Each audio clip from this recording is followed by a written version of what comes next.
Path of Night, Brine and Blood is an actual play Hunter the Reckoning podcast set in the world of darkness. We're all friends, we're here to have fun, but our story can include graphic violence, drug use, sexual content, and other mature themes. Content warnings can be found in the show notes. We talk at our table about safety, comfort, and consent both as players and storytellers. We know what to expect, we're all excited to be here, we want you to feel the same. So listener discretion is advised.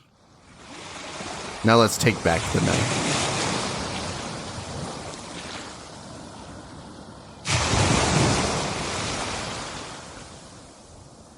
It came one day at the dead of night, destroying the cement walls, and carried away the fowls, the cooking pots, and the ladles. The sea eats the land at home. It is a sad thing to hear the wails and the mourning shouts of the women, calling on all the gods they worship to protect them from the angry sea. Excerpt from The Sea Eats the Land at Home by Kofi Awanor.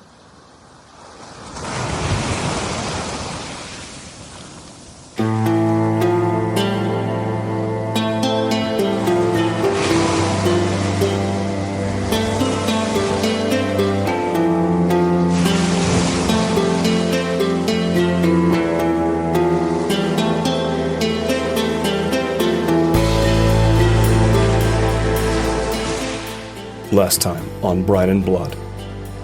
Meeting after the altercation with the infected Katie at Gary's home in Narragansett, the young circle exchanged heated words as they struggled with their actions, the consequences of the hunt, trying to decide what to do next.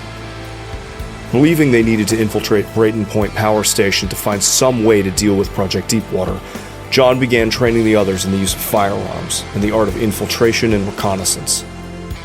Angry and hurt, Todd left for his home to drink, rest, and prepare for the last week of school.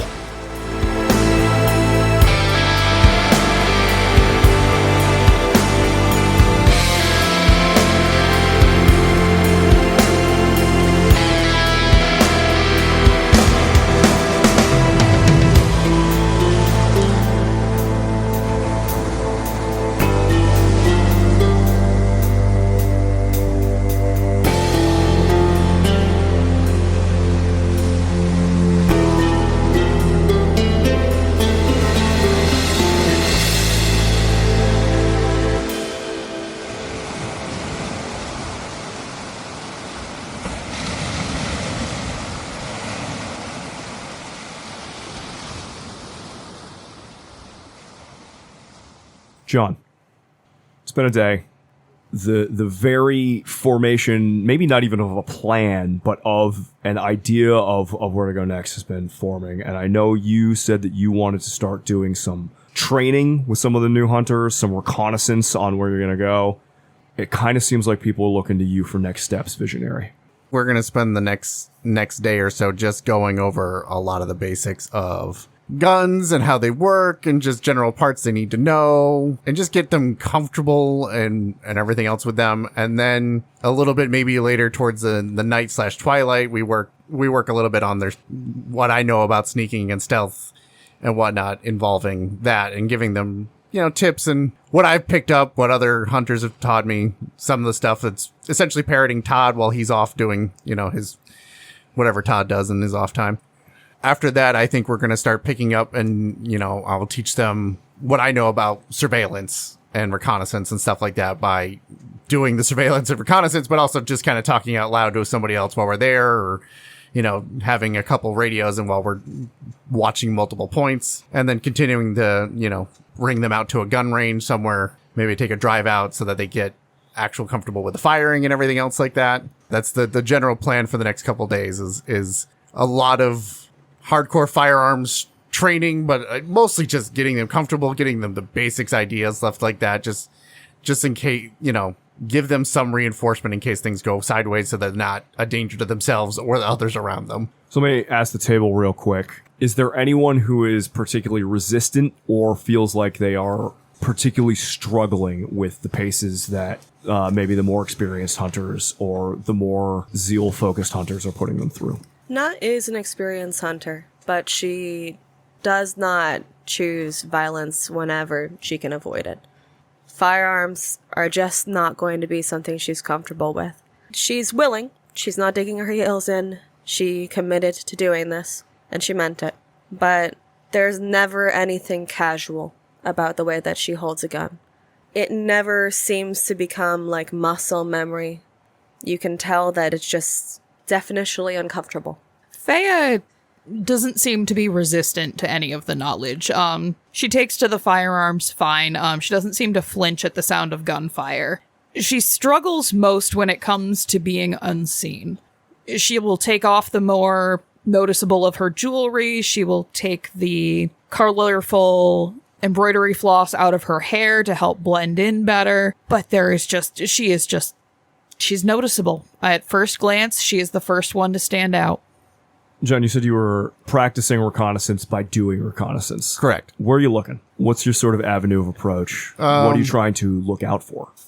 Essentially, we're starting to look at Brighton Point's entrances and exits, people coming in and out that we can possibly identify as a weak point, probably following some of them around at the end of days to see what kind of situation they're in. And so it's, I'm teaching them surveillance. Some of it's tailing. Some of it is, just not being observed. We also have the paperwork sent over by my Sam's ex-girlfriend to help us choose where to pinpoint things. Specifically using that as a starting point and then watching the comings and goings at Brighton Point.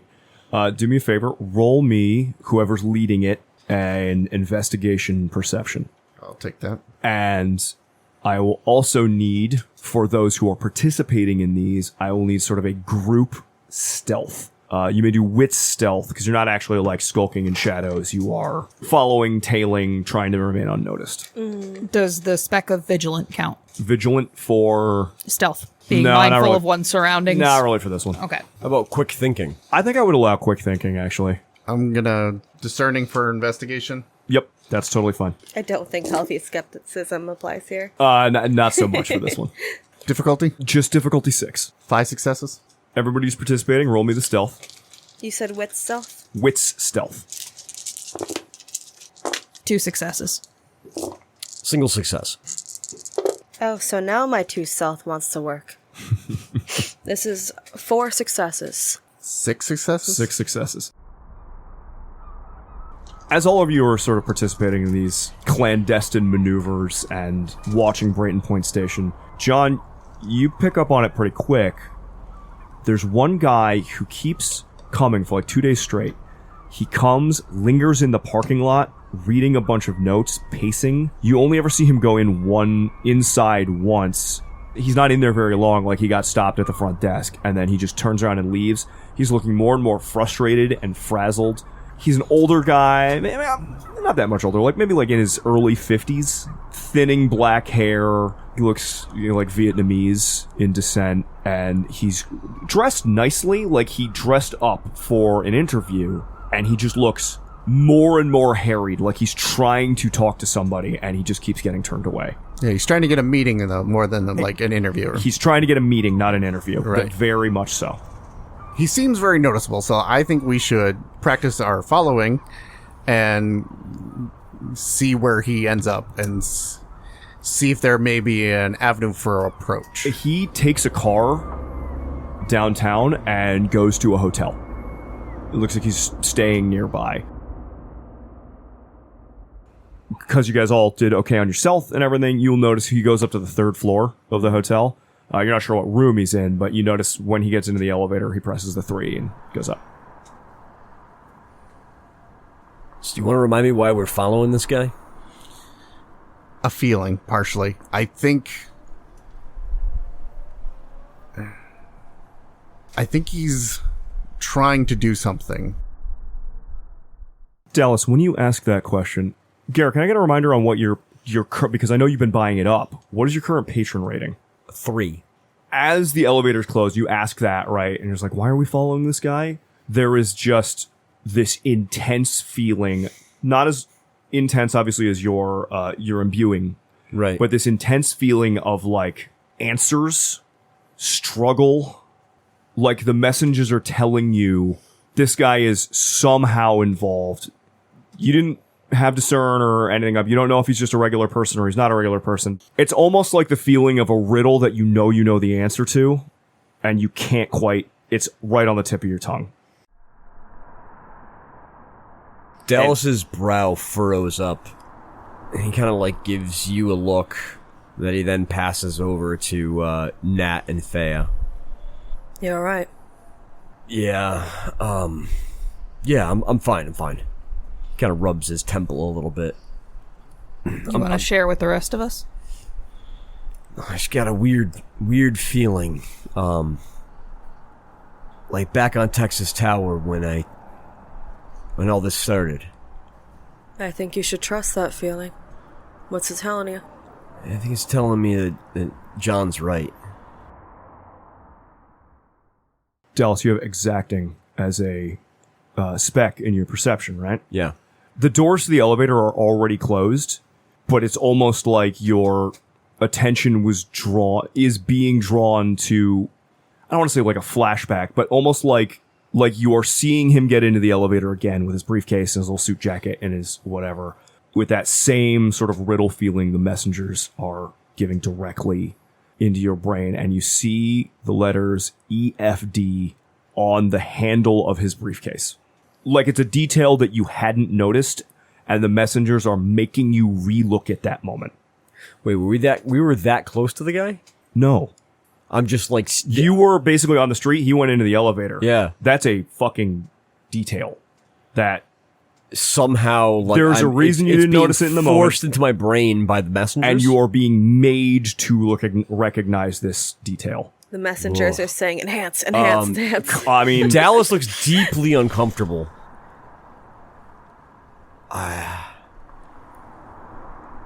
bit more than intuition, huh? Yeah. I think this guy's, like, deep part of the Earth Frontier Division. Remind me what that is. It's the group between...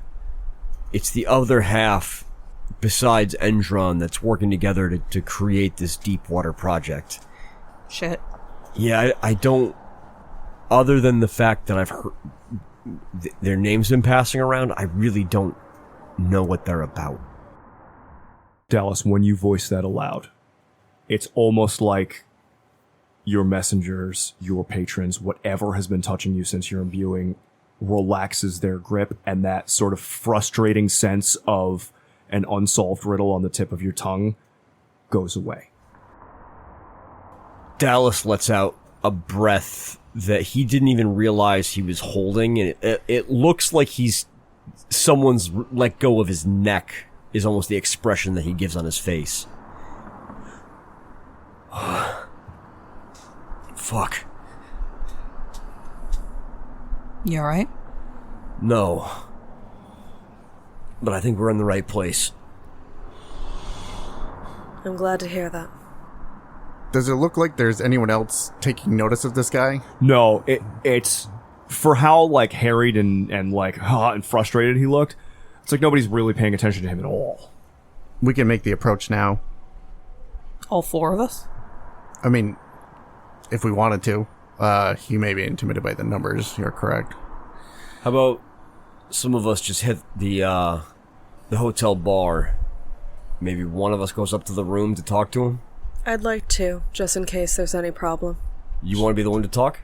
I'll take... Sorry, I'd like there to be two people. I'm down to talk if you like. I'm going to go. Part of it is I need to go up there to figure out what room he's in.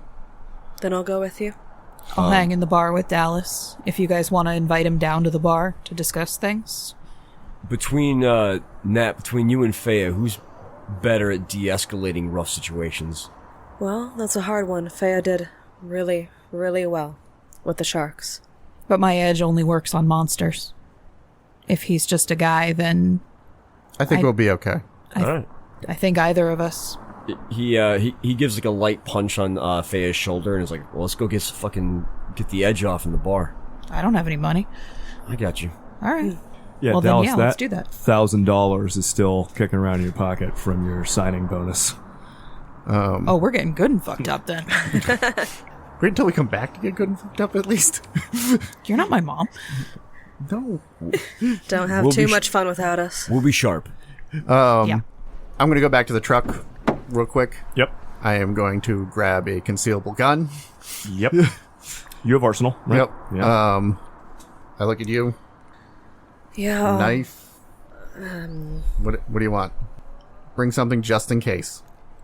Hey, guys. Whatever had a death grip on my fucking brain a few minutes ago, it was like a riddle that had to be solved. Please do not fucking hurt the answer. Not my plan, but I don't know what else might be coming. Sure. I don't think you need to go armed up there. I'm taking a gun regardless because I never know what the situation's going to be. It's not for him. It's not for the guy. Right. Hey, I get that. We're down in the lobby. I understand. Like, I do not plan on using it. I never plan on using it. That is not how I operate. I take it because more often than I end up needing it to some degree. Okay, so, Nat, do you have a phone? Yes. Call my number. Oh, is that an invitation? Yes. And Nat kind of smirks. Pheia will return the smirk. All right, now set it to mute. And now we can hear what's going on. So, Dallas, we can hear if we need to go up there. Seems smart. I'll take a gun if you want me to. Whatever weapon you choose, but that's fine. Well, I don't know how to use a knife, so Okay. I think that's made its choice. I see. Here's a tiny one. It's very concealable. I mean, know how to use a knife, just not for combat.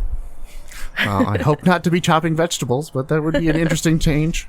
And we'll split up, and I'll take the elevator to the 3rd floor.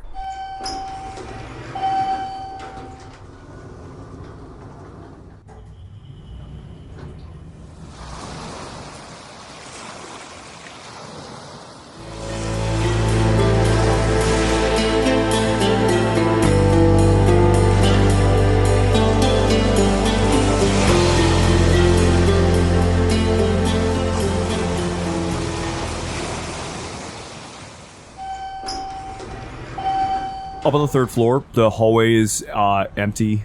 There's probably like a dozen rooms up here in both directions. Pretty normal hotel. But as you ding up onto the 3rd floor, you hear a door shut off to your left. I'm going to go down that way. I'm going to lower my hand to the floor and utilize Delve. Hell yeah.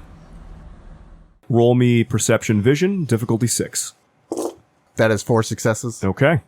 You watch this guy with his suitcase walk over to room 306. It's like a corner room. Open the door and just walk in. And then you hear... Well, you don't hear anything. Nope. And then it closes behind him. So he is definitely in room 306. What does Delve visually look like? Like, is it him seeing it in its mind eye? He's physically seeing what happened in the past, but he still exists in the present. So he's like, you are watching him walk, looking at things that you can't see until he just looks straight at room 306. And then it's like his focus comes back into the present. So before I get to the door, I take my hat off, fix my hair a bit, straighten myself out a bit, and I knock casually on the door. You hear a TV that just turned on immediately mute, and then no other sounds are made, as if the person inside is deeply paranoid. You're a pretty observant guy. You also see that little, like, lack of light for a second behind the keyhole. Mm-hmm. And then... I essentially try to wave. It is very clear after a couple of seconds this guy is going to just pretend he's not home. I will knock again and go, I know you're there. What do you want? We want to talk about Brighton Point. Are you an Endron employee? I am not.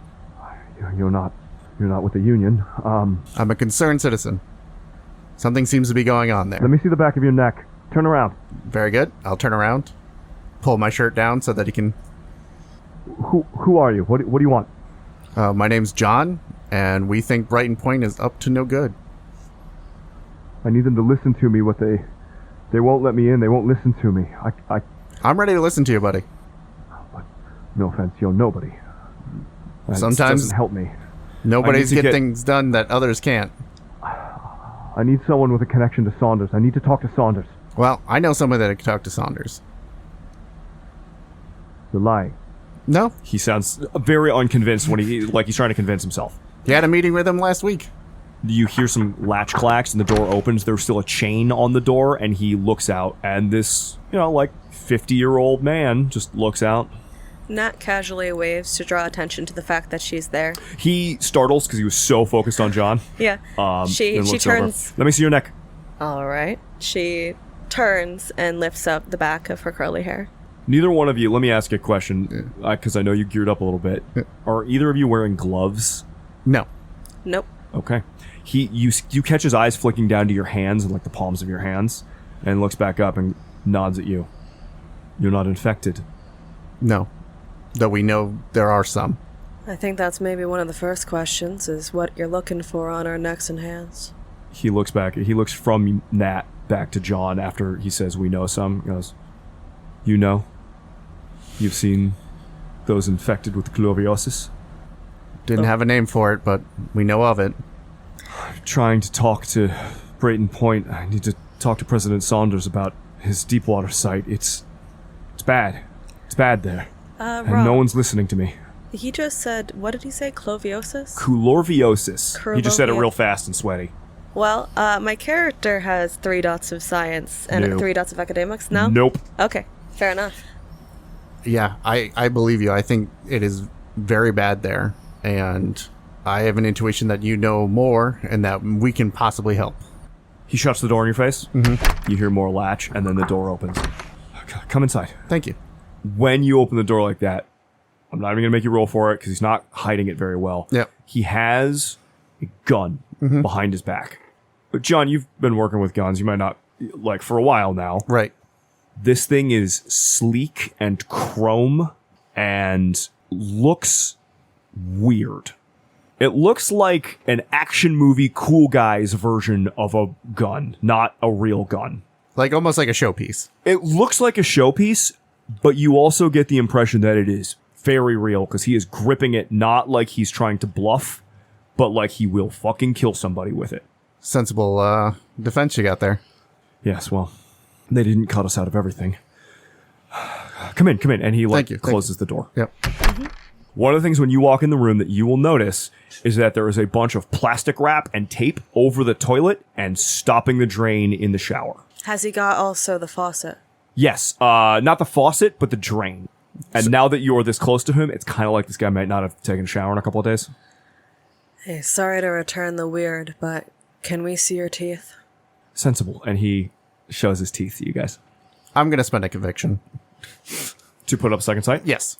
You get that sense of wrongness from him. Interesting. Seeing his teeth, do they do it? His teeth are normal human teeth. They're actually very straight. Not like he's wearing false teeth or anything, but just like he has very well taken. This guy's got a great dental plan. All right. Where do you want to start? Well, your contact, the one that can get me in to see Saunders. I don't know if he can get you in to see Saunders, but he probably could talk to Saunders again. Why do you want to talk to Saunders? Because Saunders is in control of the Brayton Point station, and he needs to know what's going on out there. He needs to know that it's bad, it's worse, it's a breeding ground, that whatever he thinks he's getting out of it, it's lies. I've been there. I came to talk to them, but they won't let me in. Who's they? People at the front desk. Saunders may be in on it. I'm not sure. He seems I hope not. complacent a little bit, though in charge from what we hear. I think both of our organizations have been made the fool. And he needs to hear it. He needs to hear it from someone, and I don't... They can't make a small version of Deepwater out here. The real one is bad enough. The full one. Yeah, we've heard a little bit about it, but why would it be bad out here? Look at these. And he opens his briefcase, and there is a lot of printouts. These printouts aren't on paper. They're on, like... It's like glossy photo paper, but see-through. It gives you, like, a very sci-fi sort of... Do you mean like those things, the overhead projectors? Yes, but he holds them up, Yeah. and it's like they have... Not like they have their own light, but they catch the light in such a way where you can just read them without a projector. Okay. Rob, I think the word you're looking for, by the way, is acetate sheets. It is acetate sheets, but it's also stupid sci-fi shit. Right. So, but they would be like acetate Yes, sheets. is what thank I'm you. saying. Yeah. And he holds them up and is like, look, see? At this point now, I would actually accept either a... Actually, this one would be an academics. Cool. Off of intelligence? Yes, absolutely. Does my spec and studious count? Yeah, absolutely. Hell yeah. You're looking for a 7 off of this. No, I A 1 canceled out my only success, and then there's another 1 in there. Okay. Which sucks, because I've got 3 academics. Yeah. That, it's tough to tell. These are very clearly, like, progression charts of some type, right? Like, you see a couple of global spots. You see some, like, it looks like marine life charts or something like that. You see some geological study stuff, but, like, something about them doesn't make sense to you. And the way that I can specifically put that, I guess, is in a very similar way to when you were doing research before and you saw, like, wait a minute, that thing is only supposed to go down like 60 feet. What the fuck do you mean you have people who need to go down thousands? It's that very similar itch. You just can't put 2 and 2 together about why it's causing that. Hey, something about these numbers is just not lining up for me. Yeah, I wouldn't expect you to understand. You might be able to expect me to understand. He says that not in, like, a very clearly habitually condescending way. In a, like, I'm usually the smartest man in the room kind of air to him. Let's put it this way. I've studied these topics extensively. I should be getting it. Yes, you aren't factoring the drift from the horizon realms, and how could you be expected to? But what I'm saying is, look here, and he points at some random fucking part. The Coulorviosis was contained. We didn't know what it was until it was too late for the Deepwater station, and I've tried to warn them, but no one listens to us within the Union. So we've been written off, and it's too late.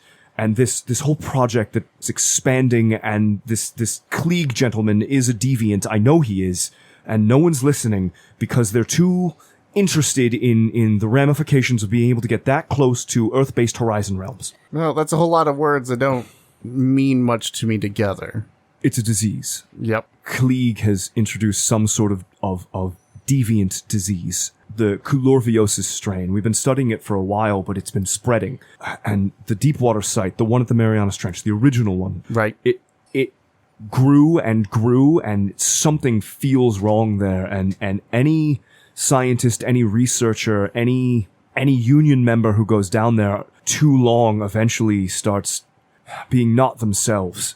And something has changed recently. They expanded into the Caribbean, and the rates remained the same as they were. And then this site, the rates are expanding rapidly, even though it's not fully complete yet. And I don't know what's changed. Something in the vector of the disease has changed, and it is threatening everything. And they're doing it at that site, but they're onto me. I can't go back there. And I was hoping to talk to Saunders so that his people would understand what's happening, and no one will talk to me. This is the Texas Tower site? Yes, the Deepwater Atlantic. Right. Is there any known cure for this disease that you have? Not that I'm aware. So we've been studying it, but it's a disease tied to those realms, but it has something to do with reality deviance, and I don't know why I'm explaining all this to you. It's just nice to hear a friendly voice, because even within the Union, no one takes us seriously. Yeah, no, we totally believe you. We want to do something about it. Like, if I knew what the new vector was, if I knew what was causing him to be able to spread rapidly even onto the land, because in the original site you had to go deep, so deep that you were bordering on the explorations into the horizon realms themselves. And here it's just happening on the land to fishermen, to librarians, to anyone. And I don't know what changed in that vector. From what we can tell, it seems like they are giving it to people. They were recruiting people. What do you mean giving it to people? They can't. They have to take them to the place, and then, or the Petriani, the cephalopods that are infected, can control puppet hosts. But you can't just give it to someone. What do you mean they're giving it to someone? What would you be able to do if you had a sample to study? If I had a sample to study, I would take it back, but it would take years to really work on I don't know, a cure or reversal, something like that. And they're expanding from the Deepwater site here in the Atlantic so rapidly that we might be able to do that. We might have something, but it seems like they are eggs of almost sorts. What do you mean eggs? And he looks like horrified by you saying that. Right. We have found in one of the infected's homes water with these egg-like things in them, and we believe the source of the infection comes from it. Oh my god, the biotanks. The biotanks with the genes. That doesn't mean anything to me, buddy. At the site for Texas Tower 2, we had problems. All the Deepwater sites have problems with sort of shark-based deviants coming and attacking, killing researchers, attacking submersibles, and so Klieg and Endron and his contacts helped us with laboratories to create biometric drones, genes, to defend us. And they had installed new tanks, and they said for a new gene project, and that didn't sit right with me, but I'm not a geneticist. I didn't know. I couldn't know. At the site, there are these tanks, massive tanks, and they've been growing some sort of biomass in them. If I saw this sample, what does it look like? He's like getting very worked up as this is going. I'm going to try to like calm him down a little bit. We can get you the sample, but we need to do something now. This infection is spreading very fast. To be able to get you the sample so that you can do something even years in the future. We're down for that, I think. Yes. But we need now actionable, move forward, stop it. These tanks can't exist. The growth has to stop. The more of this they make, the more it spreads. And he points at a chart. And this one you can see now that he's pointed out and sort of talked about what it is. Yeah. It's showing an exponential growth rate of some sort of bioorganic material. Because they are see-through, as he's holding it up, it goes over another chart and you see it growing exponentially along with rates of coastal disappearances. So we need to destroy these tanks. They can't be allowed to exist, or let alone propagate further. I can't imagine what would happen. Our only major issue is getting out there to some degree. If I could only talk to Saunders, if someone could talk to Saunders, I'm sure he could be made. He needs to know. He's just a corporate stooge. Of course he is. But Klieg is playing him as much as everyone else. I know it. I can feel it. How much faith do you have in Saunders? None. Except that he is a man driven by profit. As you guys are talking, there is a thump and like a little wet splash against the taped down tank of the toilet. And he starts. No, they're coming for me.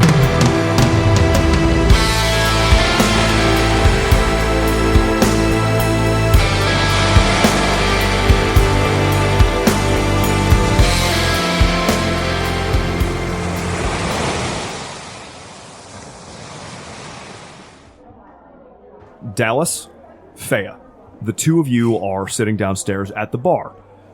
They've got a couple TVs behind the bar. One of them is playing a Sox game, just like old reruns of Sox games. Nesson is just playing. Yep. And then the other one just has like local news kind of running in the background. Pheia's probably like hunched over the phone, trying not to look like a weirdo looking at her phone. But she's trying to listen to it, and it's probably tinny. And it's probably hard to discern over the sounds of the TV, but... Yeah, you can probably hear not, like, the best. I imagine she's got her phone open, dangling in a cargo pocket. Yep, and her thumb is definitely hovering to take it off of speaker in case stuff comes out that seems not fit for the masses. Or if the bar seems particularly quiet. The bar is both noisy and quiet in the way that, like, it's kind of like an afternoon, and there's not really a lot of people in the bar right now. But, like, the TVs are playing, people are going outside, the bartender is, like, not paying attention in that way where it's like, I'm just trying to fucking stock. Like, do you need a drink? All right, whatever. So, Dallas orders drinks for the two of them, and then gives him a fat tip on top of it, so that he doesn't say anything about having a phone playing speaker at the bar. A fucking 10 hits the table, and he just doesn't give a shit that you exist. Very, very professional. This is a guy who works in a hotel bar, sees affairs and business deals all the time, and is frankly, just with a quick person read, is thankful that you gave him a tip rather than expecting him not to hear shit and being an ass about it. Yeah, absolutely. As the two of you are sitting there, the local news turns over, and it is talking about a home invasion and murder in Narragansett. And the two of you instantly recognize the location. Dallas reaches out and kind of grips Pheia's hand. And after a few tense moments of, like, watching this play out, it says, maybe shockingly, police have no suspects. Pheia will return the hand squeeze. You be alright? Not really a choice to be anything else, right? I don't know. You can choose whatever you want. Honestly, you can walk away from all this bullshit. I mean, I don't think you actually can, but you could. Could and would are such a fine line at this point. Like, just that tightrope and that long-ass pole is just getting so short at this point. I think you're mixing metaphors at this point, but I get you. I don't usually drink. I don't usually with the meds I have to take for the asthma. I can on occasion, but it also just costs money. It sounds god-awful. I'm sorry. I'm alive. I have people who love me. I have a place to live. I suppose that's all you can ask for. You'd certainly ask for more, but I can tell you, you don't need a whole lot more. As you guys are talking, that news piece goes away, cycles over to the next, and the anchors for the daytime news make this very jarring transition, as local news anchors are wont to do, to the upcoming 4th of July festival that is going to be happening in a couple of weeks. And it's big Somerset beachfront, it's going to be a big deal. There's going to be fireworks sponsored by Endron and the Brayton Point Station. And it's just showing footage from last year's party where Endron was a sponsor, one of the platinum sponsors, and it's going to be a big beachfront celebration. It's going to be a huge, fun deal, and they're hoping that the tide is not going to, that with the warming of the bay, there is a fear that there's going to be an algae surge, but they are guaranteeing that, the beaches are going to be open and it's not going to be an issue, and you shouldn't worry about going in the water, that everyone is invited to come in the water on July 4th. Dallas, this is not like the messenger stretching down, but Pheia, you have a good intuition. Dallas, you have a decent intuition. And there's something about a massive citywide beachfront celebration in the waters that are being actively turned and polluted by the Endron station, which, Dallas, is being taken over slowly by whatever the fuck is happening with Klieg and these squid things that really set your hackles on end. I don't think there's a body of water you could get me to go in less. This guy they're talking to sounds like he wants to talk to Saunders, but I don't know if it's a good idea. What's the best case scenario in talking to Saunders? Best and worst. Do you think that by this festival they're going to have... Do you think the whole water's going to be contaminated? So, I mean, do you think the bartender has Reynolds Wrap? Because I could make us some hats if we really want to go for what I think. Fucking... Just... Come on now. We've already seen some ridiculous things. So here's my deep dive on how crazy this could be. Can't be any weirder than were sharks. Well, no, they're involved. So, they get a bunch of people in the water where sharks are attacking things.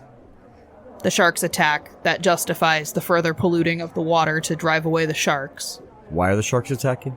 Because they're harming the oceans. The were-sharks have told us this. It's their duty to protect the oceans. Okay.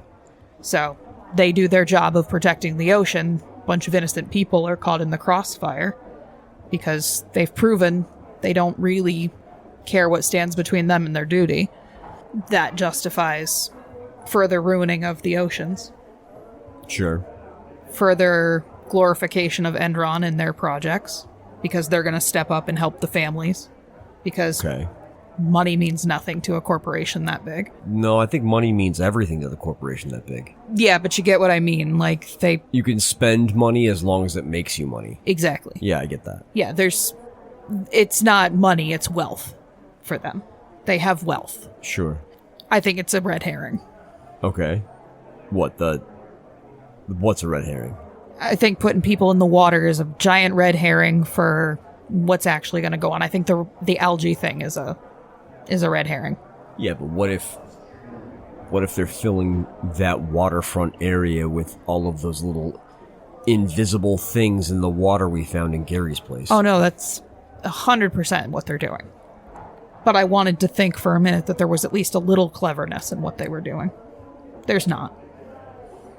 There's nothing clever about a company sacrificing humanity for money. Is there any chance you think Saunders thinks he's doing something good here? You've met the man. He seems kind of a buffoon, if I'm being honest. Klieg is the one I'm scared of. Saunders, he gives me the impression of some kind of just idiot that's gotten far higher on the ladder than he should be. Some kind of nepotism hire. Something. Yeah. No, I mean, realistically, yeah, they're probably putting whatever those shrimp things were in the water filter in the water. He kind of cracks a smile. Evil sea monkeys? Yes. Yeah. The nefarious sea monkeys lurking in the off the shores in like some 1960s sci-fi movie. God damn. But I also think they're probably going to put them in. They'll have like a free water station to make sure people aren't getting overheated. They'll probably put them in that water too. Wouldn't it be some shit if you found out Edron owned the fucking Sea Monkeys brand? Those little packets they would send out from like comic books and stuff. Oh, that would be some shit. I never had those. A friend of mine had them. It's nothing. I never really wanted them. I always wanted like plants. I wasn't really allowed to have pets. Allergies. I mean, if they looked like little underwater monkeys, that'd have been cool. Because that's what Right. all the illustrations look like that. But Right. no, they're just like little like bullshit shrimp things. Yeah. I wanted a blue-ringed octopus, but then I found out they were horribly venomous and I couldn't like play with them in my hand. And all the appeal was lost. As Pheia is talking about how she really wanted a venomous octopus, through the tinny phone from upstairs, you hear, "No, they're coming for me." He glances over at Pheia. Upstairs? Upstairs.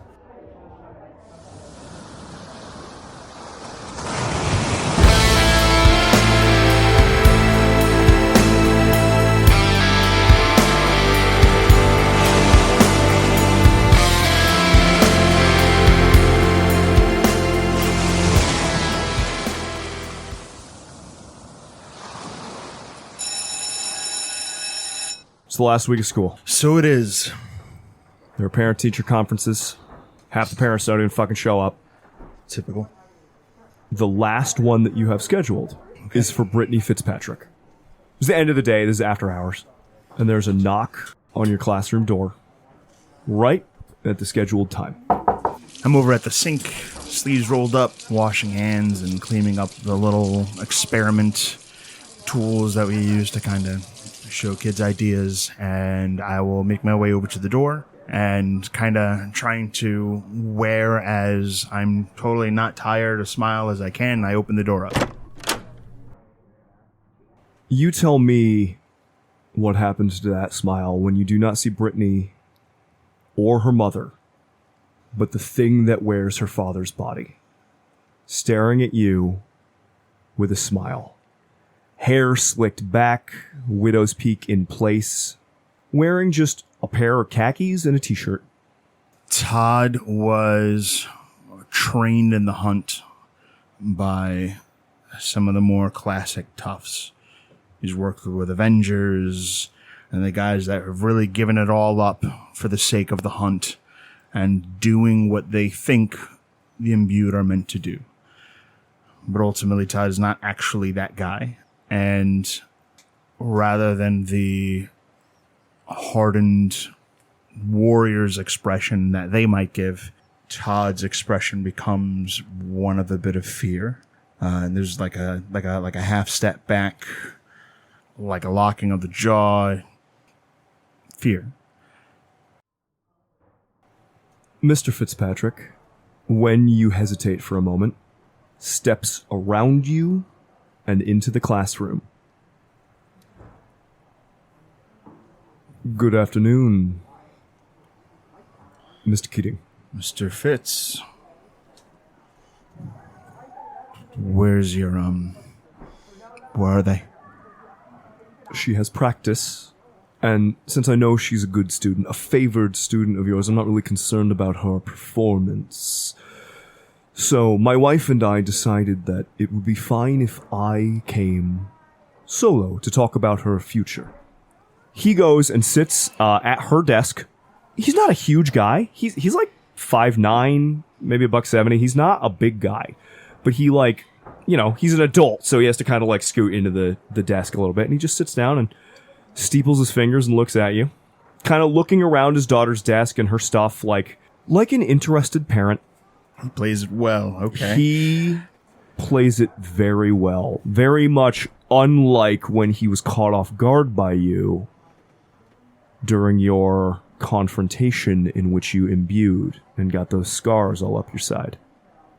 Todd kind of tries to toughen up, at least in terms of appearance, and he'll kind of sit on his desk, arms crossed, and have a look at this guy. So they could have rescheduled. Why are you here? He glances over at the door. He didn't shut it when he stepped in. Did you shut it?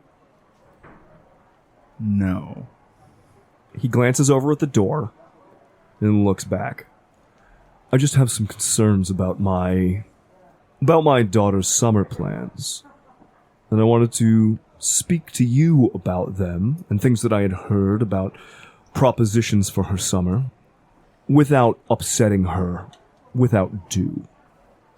That's one of the things I had hoped to talk to you about this afternoon. Jesus Christ. Todd gets up and he heads over and he shuts the door. Why are you here? You've been busy, Mr. Keating.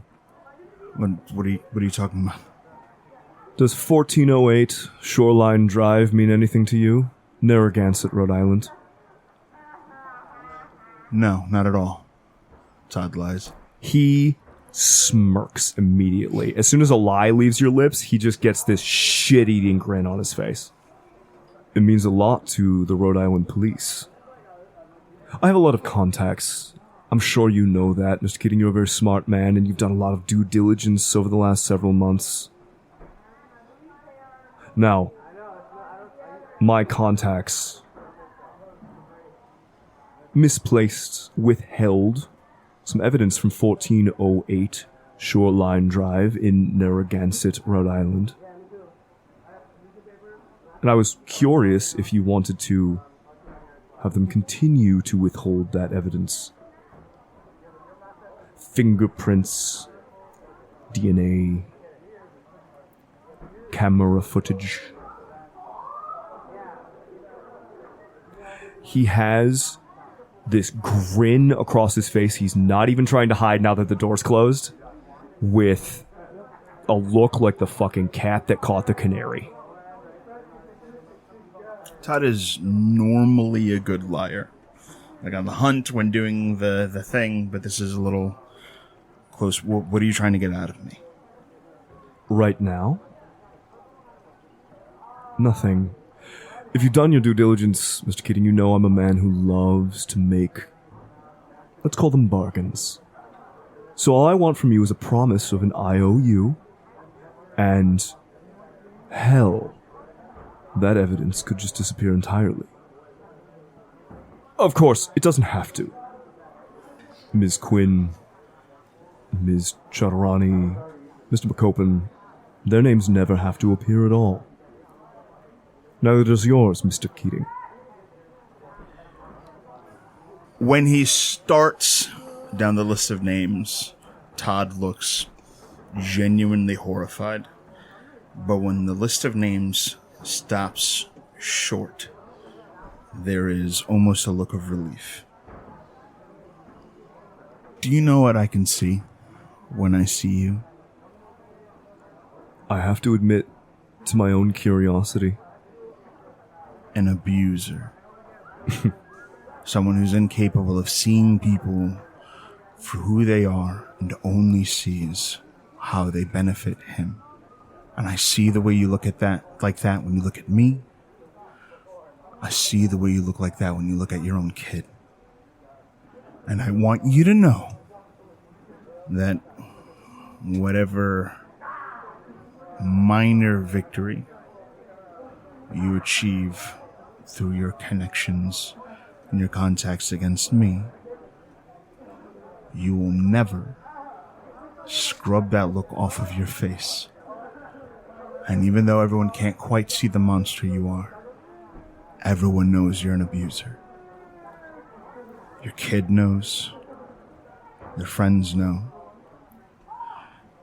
And at some point, she's going to be done with you.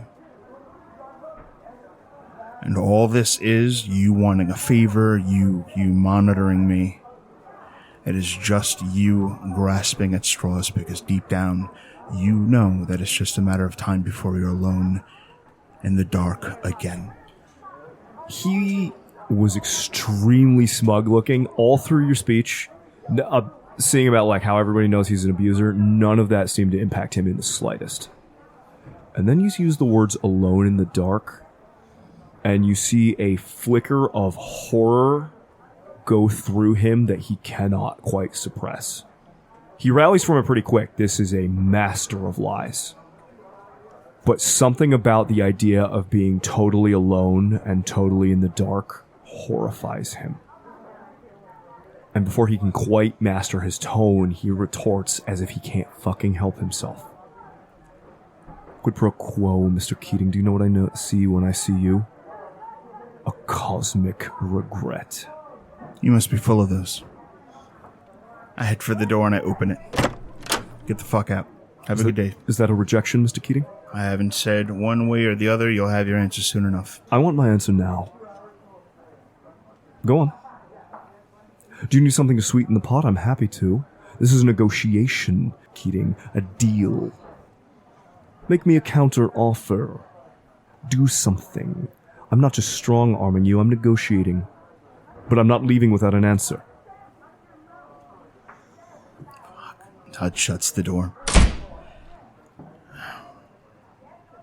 Do you want her to be able to go to summer camp? Don't you? Is there anything Out of in the you? house? Away from me? Isn't that what you wanted? I have the funds and the means to send her away for months. To make her a college fund. She might never have to see me again. Isn't that the sort of thing you want, Mr. Keating? What are you trying to get me to do for you? Just say yes. Just owe me. And don't think about reneging, it's not an option. So when you say yes, know that you mean yes. If you say yes. And he gets up and stretches his back, pops his fingers over his head like a cat stretching. And his shadow extends and flickers behind him as if he was standing in front of a bonfire for just a moment. Before everything reverts back to normal, and he looks at you with a eternally patient look on his face. I am regrettably going to have to pass. Understood. So, I am so sorry that you won't be employed here next year. From everything I hear, you are a wonderful teacher, and the students loved you. But there's no way the high school is going to employ a murderer. Have a good night, Mr. Keating. Thank you for the conversation. And he just moves to step past you. Todd just kind of helplessly gets out of his way and just like wants to fight but knows that As he steps past you, Todd wants to fight this man. You've been in fights. When he steps past, it's like he deliberately leaves himself open to attack as he walks past, like inviting you to come at him in this public high school. And then he steps out into the hallway and click-clocks with the heels of his shoes down the hall and out of sight. Todd will resist the urge to immediately call John and will be reaching out later. Okay.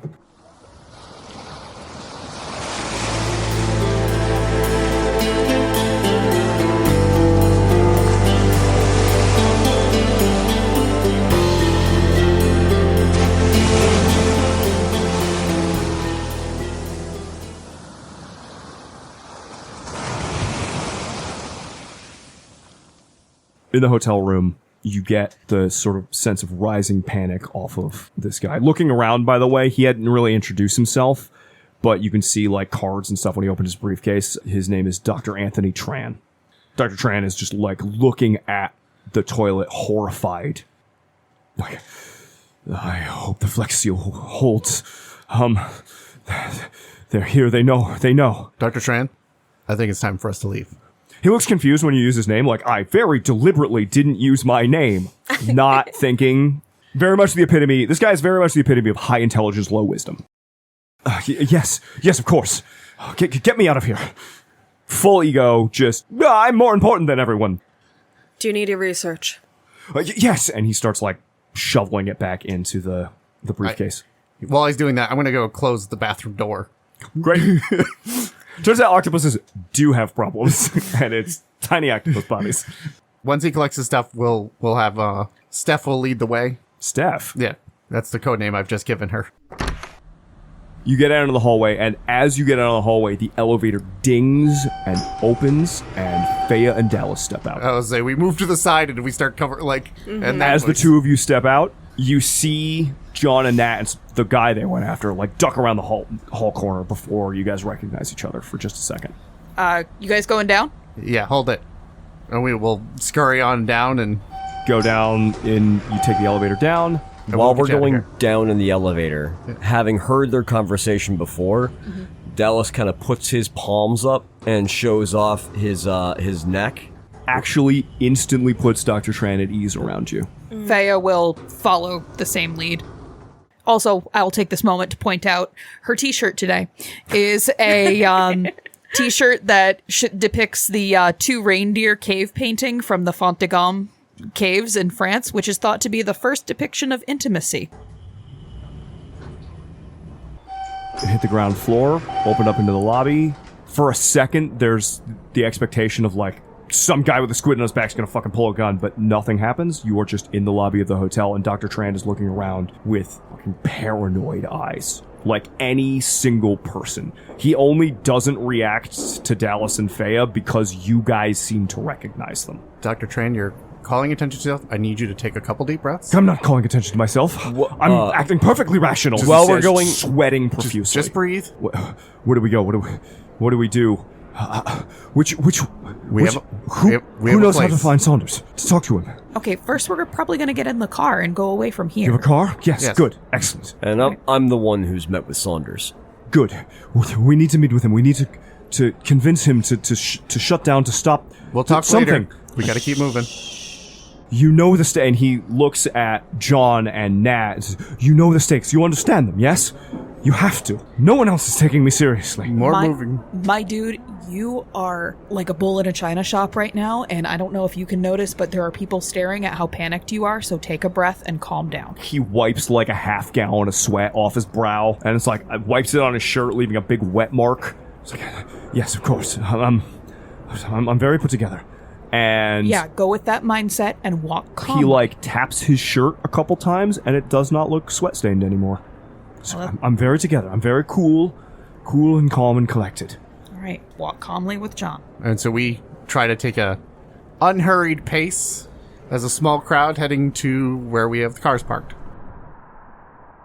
And then we will take them, and we will, if nothing intercedes or anything like that, we will go to a motel.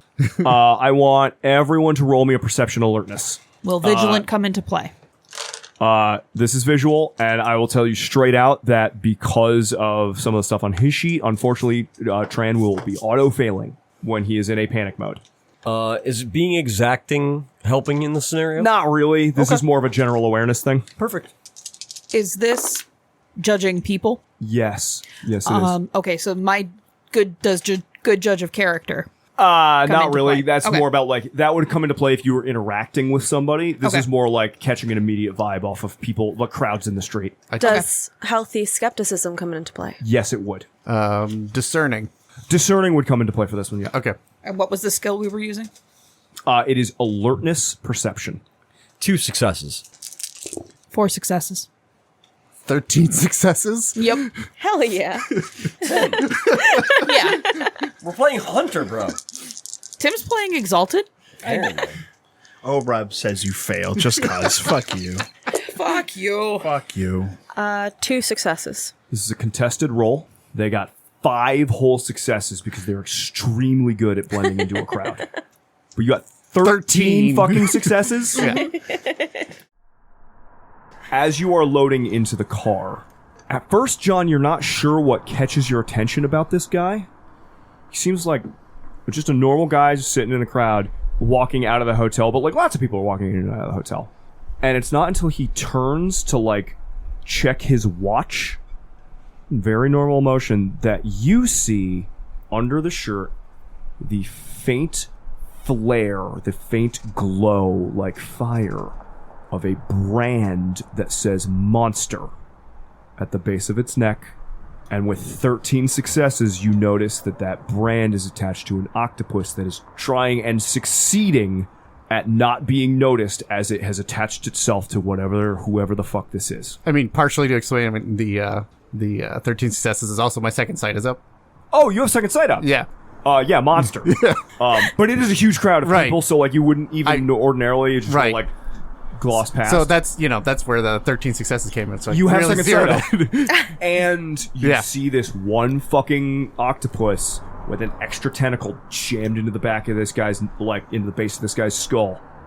And branded on its face, like right between its little eyes, is the hunter glyph for Monster glowing. That it's doing a pretty good job of like trying to hide under clothes and whatever, but it's not working and not for you. I will try to drive in a way that can't identify us or whatever it is. Unfortunately, it did not take over a dude who has his own car.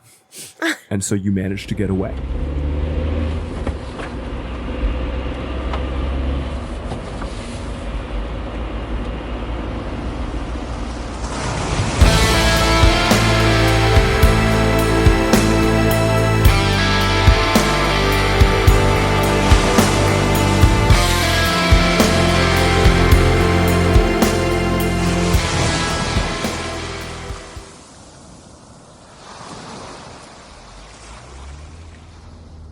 So we're going to go head to some motel in a city next to this one. Easily done. Yeah. As you are driving, John's phone rings. What's going on? We have visitors. Oh, okay. I think I have a problem, and I think this problem may blow back on everyone. And I'm about to do something a little bit desperate. And I don't think I want you talking me from the ledge. I just want to coordinate with someone and bounce a plan off of someone. Okay. Yeah, give me 2 minutes. Okay. Yeah, I'll wait here. And I'm packing, so I just want to be able to talk freely. So yeah, no, do what you got to do. okay, I'll call you back. you get to a hotel. I pay for him if he doesn't. Though he looks like he has money, so He pulls out. It doesn't even occur to him to ask you for Yeah. money, as if Great. like the concept of people who aren't him having money is ridiculous. Great, love this guy. And he pulls out a solid black credit card. You don't even see a fucking stripe on it, and he just pays for a motel room. Dallas is going to put a hand out onto Dr. Tran's shoulder as he pulls out this all-black credit card. Hold on a second, man. Who is looking for you right now? The infected, those infected by the Calorvia. Klieg and back his it ilk. up. Who do they work for? Klieg. And Klieg has connections with what he said was the board of directors. Well, that can't be right. It is. So that thing you're holding in your hand, I think you should put it back in your pocket, and I'm sorry to do this to you, John. You should probably pay for this place. John fishes into his pocket mildly slowly. Tim, I gotta. Oh no, it's if someone offers you money. Yeah. Right? Okay. I'm just. Yep, I'm just double checking. I'm being aggrieved that I'm paying for a non-hunter. Yep. And then I slowly roll out a couple hundreds. Oh right, cash. He looks at it like it's a fucking artifact. Right. Steph, why don't you go get him situated? Thank you, Stephanie. She lifts an eyebrow just at that phrasing, but she does. I imagine part of John's training with us was just respond if I call you the wrong name. And then I'm going to move off to return the phone call to Todd. Nat, you escort Dr. Tran to his shitty motel room, and he looks around at it like kind of in disgust, but nods and does muster enough human empathy to like actually thank you for the help that you've provided him so far. You're welcome. I'm just concerned, is all. Just an explosion of reality deviance without any sort of... I can't believe Klieg has been getting away with this for 60 years. Hey, that trick you did with your shirt in the elevator. Oh, it's clean. I know. You have to have a clean shirt. Especially if you are not willing to unstopper the toilet drains. And he opens his, briefcase as he steps inside to the room and takes out what basically looks like packing tape. Yeah. And starts just taping the toilet lid down again. Nat will assist him. She'll just kind of join in on taping it all down without asking. The tape feels stickier than normal, and though it tears pretty easily along the sort of ridged perforation, feels like it has a pretty decent tensile strength. Check for a brand. No brand. No brand at all on it. I lift an eyebrow at him. I have to be careful. These things can...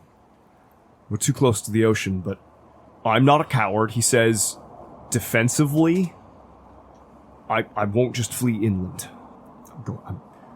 I need to talk to Saunders. We need to do something about this. Research. Hey, I gotta talk to you about Saunders. I know that you want him to know. But the thing is, he does know. What do you mean he knows? He can't know what they're doing out there. It seems like you have your tricks. And she kind of moves her head a little bit as she says tricks, making implications. He waves a hand he doesn't say out loud you wouldn't understand, but he makes a very clear you wouldn't understand to move along hand gesture. I stop talking and just stare him down if he's going to be condescending. He stops, and you're pretty good at reading people. It's not that he stops being condescending, it's that he suddenly seems to realize that the best way to get the responses he wants is to quash down his condescending nature. I fold my arms. The two of you seem to be at an impasse. It almost seems impossible for this man not to be somewhat condescending. Yeah. You wanted to say something about Saunders? You wanted to hear something about Saunders? I wanted to say something to Saunders. Alright. We got into some emails between him and someone in his own inner circle. You did? They're encrypted. How? Never mind. Oh, you almost sounded impressed. He, tries to take it back by having a neutral expression. We got into them, and he had said that he knew that Klieg had tried to fuck him over. So he's predisposed to being disgusted with Klieg, wanting to get one over on him, stop him. He And looks excited. he knew that Klieg had tried to bring him into the fold. He knows he tried, and he's not changing his behavior. He's keeping on for that corporate greed. So maybe I appeal to his greed. I can't. They won't let me back there, but he has to have the resources to get out there to bring someone to do something. He pulls at his hair a little bit, the receding hair. It's starting to thicken on the edges around the ears and the back of his neck, and he's pulling at it in frustration. Look, it's really clear that you've got some knacks. You've something that could actually put a stop to this. If we can get you that sample and you can do the work that you need to do, that might well save the oceans. Yes. Well, save the oceans, but sure. But none of that will matter if we don't stop what's happening. I don't know when they're going to move. I don't know what they're going to move, but it's becoming exponential, and I'm afraid that sooner rather than later it's going to go beyond the event horizon, and we won't be able to stop it. Me and my friends, we have our own tricks, our own knacks. Your deviants? He looks at you with concern and confusion. You don't seem like deviants. What kind of deviant we talking? Pheia and Dallas are nearby, right? You could absolutely be overhearing this. Yeah. At some point, Pheia will probably while they're talking early on in the conversation, curiosity from the previous conversation will pipe out and be like, what do you think a reality deviant is? I don't know, but I actually do want to have that answered. Dr. Tran, can you define what a deviant is? I'm sure there's some people who'd call me one. And she kind of slides a look over to Pheia. Most people just think I'm confused. Yeah. It's... How do I explain it to the unenlightened? Fuck off, man. It's entities that exist beyond the prescribed boundaries of reality. So, like shifters? Would constitute a reality deviant, yes. Because that's one type of deviant. Yes. Have you seen shifters? Absolutely. He looks at all of you like, you're not one of the you don't strike me as enlightened. What's your union? Are you... He, looks, nervous for a second, you aren't awakened. What's an awakened? Never mind. Is that another deviant? Yes, the worst kind. Ooh. But for now, we're talking about Klieg and his ilk. What kind of deviant is he? I don't know. Sickness, some sort of... From the deepest parts the furthest parts of reality. Where ideas bleed into the real, and I don't know if someone went exploring there and took something back with them or not, but... Like a fairy thing? What? I don't believe in fairy tales. Well, you don't have to believe in fairy tales, but the fairies are very real. I don't know what all the deviants call themselves. Okay, so you're not a reality deviant. Of course not. You've just traveled to all of these realities and know about all these realities. All of them? No, don't be silly. But more than one of them. My research is very specific. Okay, you're adorable. Somewhere along the line, we got away from what I was trying to say, which was something like, don't run off and talk to Saunders yet. I'm not running off anywhere. Not with that thing after us. It might be a good idea at some point to get you to maybe a campground. No pipes, no running water. I'm not an outdoorsy type. You don't seem it. Speaking of Saunders, he strikes me as being the worst kind of just spineless corporate idiot. What makes you think you can get him to do anything other than double down on that behavior? In my experience, those sorts of spineless corporate types are mostly preoccupied with self-interest. Sure. And I was hoping to appeal to his self-interest. With what? Well, Klieg is definitely working against his self-interest. He knows that already. Money? Climbing the corporate ladder? There has to be something. You can give him more money than he's already making in his position? Look, I get it. If we can apply leverage to this guy, it's a good thing. I don't think you have any leverage over him.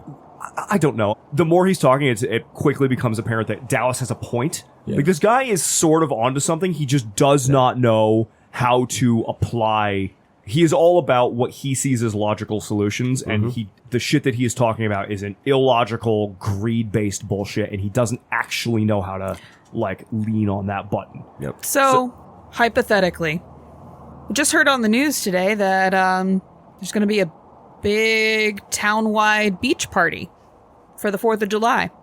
What?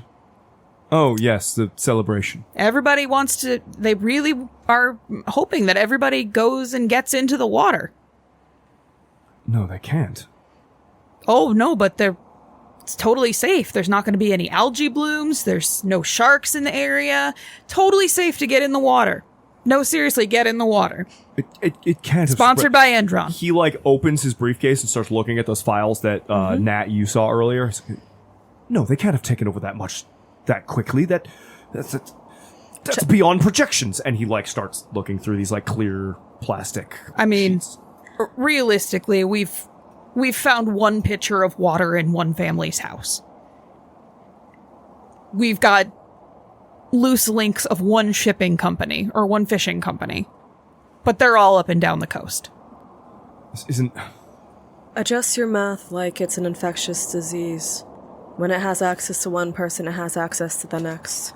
Treat it like cholera. If they were going to try and get everyone in the water, and let us assume that was going to be a mass infection vector, in order to do that and not and not just completely draw all the attention that they required, they would already have to have taken over, 50% of Brayton Point, but they can't have possibly done that. Well, unfortunately, I think it's going a lot deeper than you might expect. I went into an interview at Brayton Point, and I'm pretty sure that at that point, it was already compromised.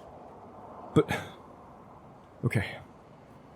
I don't 100% understand how Coloriosis works. I only have some notes, and no one really takes that research too seriously, so no one looks too deeply into it. But if the spread vectors could be stopped, if those vats, if Texas Tower 2, that place, Deepwater, the new Deepwater, could be stopped, shut down, destroyed, and the head of the snake here cut off, at least the connections.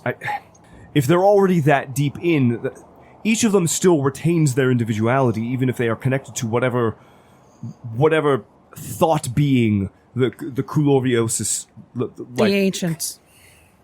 if you wish. It's as good of a term. That's what they said it was. They're connected, but they each have their own individual. They hide for a reason. Yeah, we fucking know. Klieg has connections. If Klieg could be cut off from his connections or stopped at Brayton Point, and there'd be a purge. I mean, they are. What do you mean ruthless. cut off? What do you mean cut off from his connections?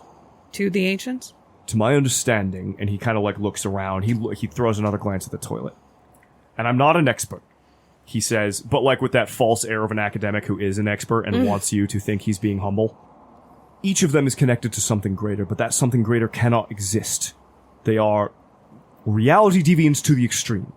So they infect, and they take over, and they snatch the bodies of those who are real, and they are connected to that thing, but they are still themselves in some way. They have their memories, their thoughts, their abilities. Right. Klieg is dangerous not because he is connected to them, but because of the connections he has and the abilities he has. So stop right there. What connections are you talking about? Connections to the Deep Thing, or connections to Endron? Connections to the Earth Frontier Division? Endron, the Board of Directors? Is Endron, that what we're talking the about? Board of Directors, all of it. His mortal, Klieg's connections to the mortal realm. Okay. They all have the connection to the what did you call them? The ancients. The ancients. They all have some sort of connection to the ancients, but it's what they do here that is dangerous. Otherwise, the spread, the infection rates are slowed, like they are at the original Marianas Project Trench. Deepwater and the other places. But with these sort of huge corporate connections and this new disease vector, the two of those things combined are catastrophic. And he points at a chart that doesn't make any sense. Well, considering the fact that Klieg is apparently backed by the Board of Directors, whatever that is, and considering the fact that they have dispensed him with his own special team to make sure this project happens, he's pretty fucking well connected. And even if we were just to straight up kill him, I don't think that would dispel any interest that Endron and the Frontier Division would have in this thing. No, but if Endron could be dissuaded from their connections to Klieg, and Klieg could be pushed out of the Atlantic, gotten rid of. He looks hesitant to say the word killed, because it's something that he finds distasteful. But he doesn't say it. But Klieg could dances around it. He dances around it. If Klieg could be pushed away, and wasn't directly involved, you would lose those points of contact. If Endron could be convinced to turn against or take over the Deepwater and whatever it is at this Deepwater site in the biotanks that is increasing their vector rates, then Okay, so Mr. Reality Adherent, what I'm hearing is you need a reason to push Saunders away from Klieg, right? I need them to not just away from each other, but to actively work against each other. Okay, so it sounds like Klieg is the one pushing this infection, right? Yes. Okay, so if this big party He played us sponsored by Endron happens and a bunch of people get infected, how does that look for Endron and their bottom line? It's too late at that point. Financially. If they're people all find out about if it. they're all serving the wills of. If everything is connected to this deviant Right. mind, Slow down then profits won't even matter. Stop Go step by step with me. Okay? Think smaller. Think of a business. No, you're following me. I'm not following you right now. He looks like pained by that concept, but nods at you. Okay. There is a period in this disease where it is actually a disease. People get sick. They feel sick. They get a rash. They look awful. Yes, correct. Okay? So, big disease breaks out after a party sponsored by Endron. The news gets a hold of it. National news gets a hold on of it. Endron's name is connected to it. The court of public opinion starts dumping Endron's stock to a man like Saunders. If he could be convinced of that, yes. Okay. I suppose. So pitch that to him as a reason to start pushing away. And then you start bringing in the cosmic bullshit. Just one problem. They won't let me in the building. Okay, well then you just, tapped your shirt and cleaned it. Don't you have a way to, call him? No. He's That's screening my calls. So he doesn't want to talk to you. to you specifically. I may not have gotten off on the right foot with him. I am shocked by this. I'm not much of a people person. Again, this is my shocked face. He says that out loud as if he's making a great admission of fault. Again, I could try and get in touch with Saunders. I don't know that I could actually get directly to him, and I don't know that I'm necessarily on their list of people that are okay anymore. Honestly, if you pissed off Klieg, you might be on Saunders' nice I kind of list. pissed off Saunders more than I pissed off Klieg, I think. I was originally trying to get in with Project Deepwater, because I thought that was the more pressing issue. It is the pressing issue, he said, Yeah, I get that, but now we need allies, and I may have burned a bridge or two. engage in falsehood. Man. He says, I'm still the smartest man in the room, says the look on his face.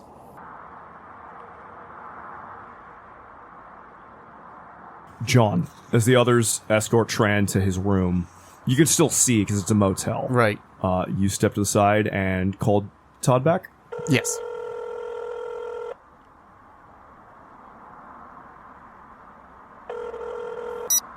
You're clear. Hey, man, I've got a situation. First, is everything good on your end? We've got some sort of inhuman giving us a ton of information right now. Who is he? Some doctor. Do you remember the guy that burned me? Yeah, I remember you telling me a bit about that. He's a parent. And he's not very good to his family. He's kind of just this monster at everything that he touches. Point is, he's got reach, and his reach has made it all the way to this circle. And some of the names on the team have been made. Not all? No, not all. Okay. He claims he has evidence of some things that happened pretty recently. Evidence that can put me away for a long time. So why is this guy still breathing? I don't know if he would tell me this without having some sort of plan in case I flew off the handle. I just meant before now. Not usually you're to leave these kind of... He has a family. I can't just go out there and prune families I don't like. Sure. Well, I mean, not much saying that now. I'm gonna get rid of him. What do you need? Well, what do you think? Is it worth the risk right now? If he's gonna burn the circle, and who knows what else, we have to risk the heat. I mean, we already got a bunch of heat on us either way, but this, if we can prevent it coming out, hopefully, it still might in the end, but we get that boot off our neck at least. And you free up whoever this family is. Damn it. It doesn't free the family. It just gets rid of him for now. For now? Yeah. He can come back? It's a possession situation. So he's gonna possess someone else? Maybe. We gotta do something, man. I know, and I just... If I do something, there's a really, really good chance that I'm caught. And I'm done. It sounds like you're caught either way. I know, but hear me out. If I'm done, there's no one to look after any blowback that comes towards the kid. And that's where I need you, John. What are you asking? I need you to watch out for the kid. You know, kids aren't my thing. I know. But there really isn't anyone else I can trust. Yeah, I'll do whatever you need. What are you planning to do? Going into hiding after that? I'm going to pick up the kid and bring them to you. Fuck, man. We might need to go to the tower. Do you want me to do this or not? I'm I getting mean, do mixed it, messages but like... here. I'm just saying we're going to go to something fucking pretty dangerous pretty soon. Look, I'll do what I can. We'll find a place. But maybe you can do this and still get out. Take him out. Take him out? Take him out. What do you need? I'm going to send someone your way, a bystander. Okay. They'll bring whatever got extra in terms of gear. Keep it locked up. I'm going to scrub my place. I'll send my dog to. Okay. I don't think they know where my place is yet, so we'll take that, and then I'll get you to somewhere else if you don't have one. Yeah, I've got a place. Okay, got it. Yeah, so I guess that's what we're doing. You got a plan? I was going to hit him with a car. It's a good plan. Worked on me. You might want to make sure that you finish them off. Yeah, for sure. Yeah. Do you need a car that isn't tied to you? This guy's got so much in place. If he was able to expose us before, there's no way that I'm not going to do this and avoid getting caught. Yeah, but you can always take precautions. Who knows how much he has? Sounds like a real bitch of a guy. Yeah, you're right about that. He could be lying. He could, but he knew the names. Don't give more fuel is basically all I'm saying. Just in case. Maybe you can come I out. hit him with a fucking car, and you're saying don't give more fuel? I'm just saying hit him with a car that you aren't currently got a name on. You got a backup? Yeah. I'll report it that'd stolen been tomorrow. Convenient. This whole week I've been without a fucking car. I'm sorry? It's fine. Let's... All right, I'll pick up the car and I'm going to do the thing. Yeah, I'll report it stolen tomorrow, so don't hang around too long. Okay. All right, I'll drop a call with an update. Good luck. Yeah, man, you too. He hangs up. In the room, Dallas Tran looks at you. I'm not entirely without connections yet. And I will, and it looks like it pains him to say this. And he looks around at all three of you. Nat doesn't do super well with interruptive, self-deluded, condescending men, but she's trying her best. I'm not without my connections still yet. Do you think it's better to try and talk some sense into or some self-interest into Saunders, or I'll be flagged as soon as I get to the tower, but I could get myself there. I could get several people there if required. I just don't have anyone to do it with. I believe that. Subtly, Nat, brushes against Pheia, that sort of, come on, stop, not really kind of gesture. To be perfectly honest, I think it's best to try both. If we're going to hit Texas Tower and stop what's going on there, we need somebody to have our back in terms of to make sure that somebody else doesn't just take up the project. If we could somehow convince Saunders to spin the fallout as a win for himself for dismantling this project, he might cling on to that. Because otherwise, he has to sit there in the wake of something that was just destroyed and take responsibility for having allowed it to fail. He nods yeah, that makes sense. And if he could take credit for taking initiative against an unknown pathogen that he was the one to recognize could be a threat to the public. So don't give him a choice in the matter as to whether or not he wants to help us. Force him to decide to whether he wants to claim to be on the losing side here or having it orchestrated the winning side.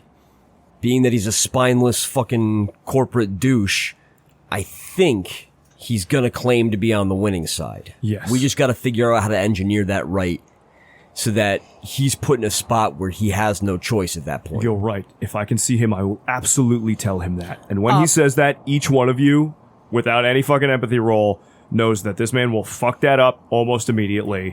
While he believes that he can do it, he is absolutely wrong. Counterpoint, no. I believe in my heart of hearts, you are probably the most well-informed on the subject. And I need you to know this. You are absolutely the smelly kid in the conversation. Excuse me, I am not. He taps his shirt again. You 100% of the time are the reason that a group walks away and disperses when someone walks in. That's absolutely not true. What have my interns been telling you? I didn't need to talk to the interns. He taps his shirt again. So here's my suggestion, my humble womanly suggestion with my, 3 master's degrees. As soon as you say 3 master's degrees, it's like he takes you more seriously. You can just see the change in his body language. Here's my thought instead. Either myself or the woman in the doctoral program do the talking. You do see the esteem rise when you say doctoral program as well. Because my good friend here has already said that he's on the outs with these particular folks. And you have all of the charm of an impacted molar. Well, And you yourself have admitted as much. some people don't react well to logic. Some people are the artsy-fartsy types. Some people can be both. Excuse me? Also, my good friend here is the artsy-fartsy type, and he does enjoy I'm not logic. an artsy-fartsy type. He looks at Dallas. I can tell. He has that He artsy-fartsy. grabs him by his shirt and fucking pulls him over. Pheia See? leans Ruled against... by emotions. If I want your opinion, I'll fucking beat it out of you. Hey, No, let him have this one. John, you enter to this scene as Tran's eyes move across, and to Nat, who said A and C. See? These emotional types. oh God, go ahead.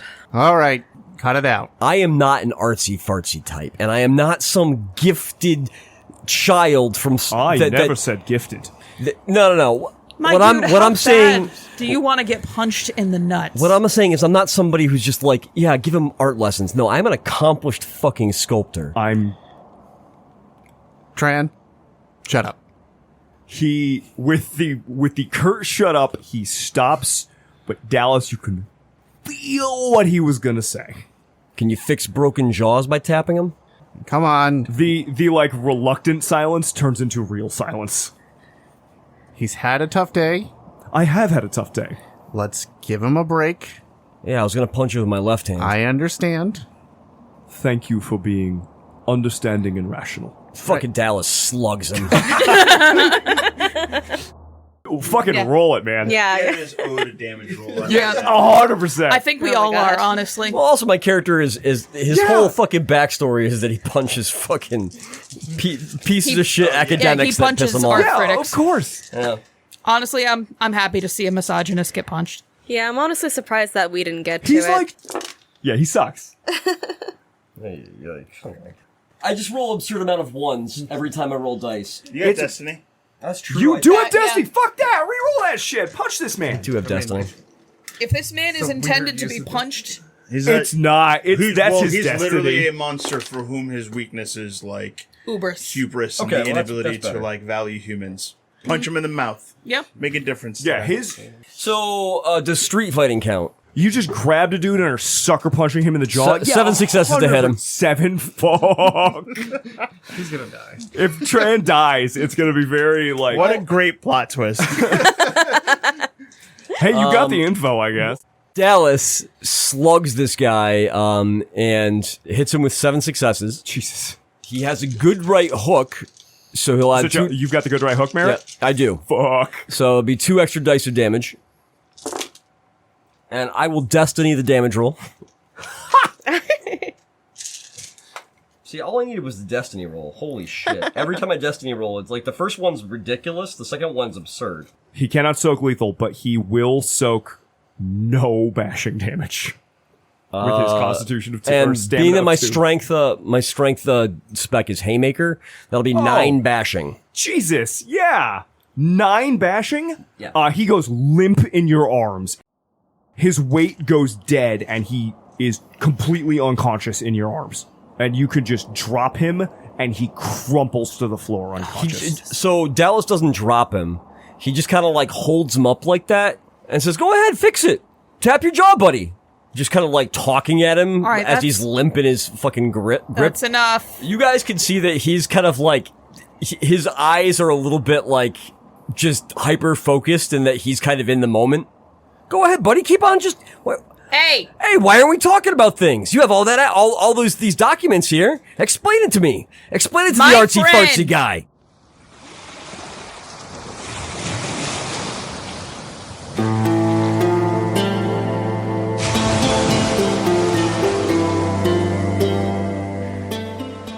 Path of Night, Brine and Blood is an actual play Hunter the Reckoning podcast set in the world of darkness. Dallas McCoppin was played by Garrett Gabbey. John Spencer was played by Tim Davis. Pheia Quinn was played by Erika Webb. Nat Chowdhurani was played by Rebecca Steigelfest. Todd Keating was played by Lex Lopez. Your storyteller was Rob Muirhead. This episode edited by Rob Muirhead. The theme music used in this episode was Sadness Room by Denis Goncharov. Find their music online at pixabay.com. Character art by Jay Steele. Find more of their work at Steel Art on Bluesky. Brine and Blood uses the revised edition of Hunter the Reckoning with few limited house rules. Hunter the Reckoning and the World of Darkness are owned by Paradox Interactive. Make sure to subscribe to us on Spotify, Apple Podcast, or wherever you find your podcasts.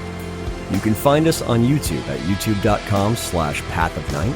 You can help support the show at ko-fi.com/pathofnight.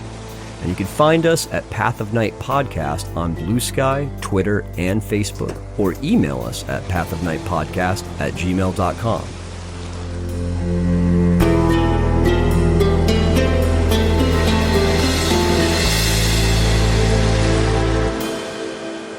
Take back the Night Hunters.